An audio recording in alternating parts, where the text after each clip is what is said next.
The first voice came from the TV at 2:17 a.m. The screen never turned on. That's the detail I can't explain. I'd fallen asleep on the couch while some movie streamed in the background. I remember waking up suddenly to complete darkness in the apartment. The TV was off. No standby light, no glow, nothing. Then from the black screen across the room, I heard whispering. At first I thought the movie was still playing somehow. My brain was foggy from sleep, and the voice sounded distant and muffled. Then I realized it was saying my name, quietly, over and over. I sat up immediately. The apartment was completely dark except for streetlights leaking through the blinds. The TV screen stayed pitch black, but the whispering continued. Ethan. Soft, almost affectionate. I grabbed the remote and turned the TV on. The whispering stopped instantly. Normal, home screen, silent apartment. I stared at the TV for nearly a minute before laughing nervously at myself. Probably some audio glitch, maybe Bluetooth interference from another apartment. I turned the TV back off and went to bed. The next night it happened again, exactly 2:17 a.m. This time, the whispering woke me from sleep. My eyes opened to darkness, and immediately I heard breathing from the television. Slow breathing, wet breathing. The screen was still off. I didn't move for several seconds. Then the TV spoke, not whispering anymore. My own voice came from the black screen. Don't turn around. Every muscle in my body locked instantly.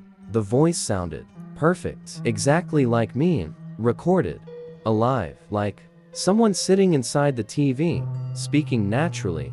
I stared at the dead screen while my heart hammered so hard it hurt. Then slowly, the reflection on the TV changed. Instead of showing my living room, the black screen reflected a darker version of it. Same couch, same walls, but in the reflection version, someone was standing behind the couch, watching me sleep. I spun around immediately. Nothing there. When I looked back at the screen, the reflection was normal again. I didn't sleep after that. The following morning, unplugged the TV completely. Power cable out. No electricity. That night at 2:17 a.m., the whispering returned, coming from the unplugged television. I actually felt nauseous hearing it.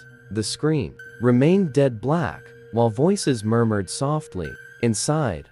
Multiple voices, not just mine anymore. Some crying, some laughing quietly, some whispering too low to understand. Then one voice became clear, a woman's voice. Why won't you look at us? The TV clicked softly, like it was trying to turn on, but the screen stayed black. Then, something moved across the reflection, a silhouette, crawling inside the screen from one side to the other. Not outside the TV, inside it. I grabbed my phone to record. The second my camera pointed toward the television, all sound stopped. Dead silence. The recording captured nothing except me breathing heavily in a dark room. The moment I lowered the phone, the voices returned. Louder now. Dozens of overlapping whispers coming from the unplugged TV. One of them sounded exactly like my mother, dead for 6 years. Ethan, she whispered softly, please, help me. That almost broke me. I moved toward the television without thinking. The closer I got, the colder the room became. The black screen reflected me standing there, except the reflection version of me wasn't holding a phone.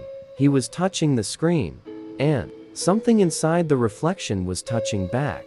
A pale hand pressed against the glass. From inside the TV, long fingers. Too many joints. I stumbled backward immediately. The hand vanished. Then the screen spoke again using my voice. Almost. I covered the TV with a blanket. After that, heavy black comforter wrapped around the entire thing. Didn't help. At 2:17 every night, the voices still came through the fabric, muffled, patient. Sometimes they argued quietly. Sometimes they repeated my name for hours. I stopped inviting people over because the apartment felt wrong all the time now. Cold, heavy, like Someone else was inside with me. Then, my sister visited unexpectedly one afternoon.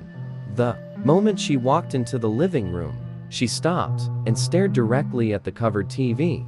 "What's that sound?" My blood went cold instantly, because it was 3 p.m. I couldn't hear anything. "What sound?" She frowned. "It sounds like people talking." I said nothing. Slowly, she stepped closer to the covered television.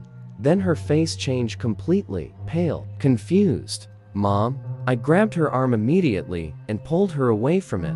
She started crying before we even reached the hallway. She swore she heard our mother speaking from inside the TV.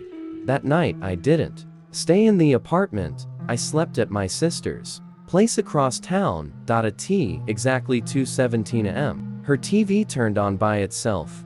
Not visually, the screen stayed black, but from the speakers came whispering. Dozens of voices. Then my own voice spoke clearly from the dark screen. "You brought it here," my sister screamed. The TV volume suddenly increased by itself. The voices became frantic, desperate, like a crowd trying to escape somewhere. And underneath all of them, there was a deep knocking sound, slow, heavy, coming from inside the television. Then the screen flickered once, just one frame. But it was enough. For a split second, I saw a room inside the TV. Dark, endless, filled with people standing motionless, shoulder to shoulder, in the dark, watching outward. One of them looked exactly like me. Then the screen went black again. The knocking continued. Boom, boom, boom.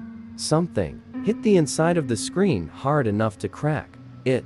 Not from outside, from within. My sister unplugged the TV. Immediately, the voices stopped. Silence for maybe 10 seconds. Then from the dead black screen, my own reflection smiled. Not me, the reflection. And using my voice, it whispered, "You should have let us out."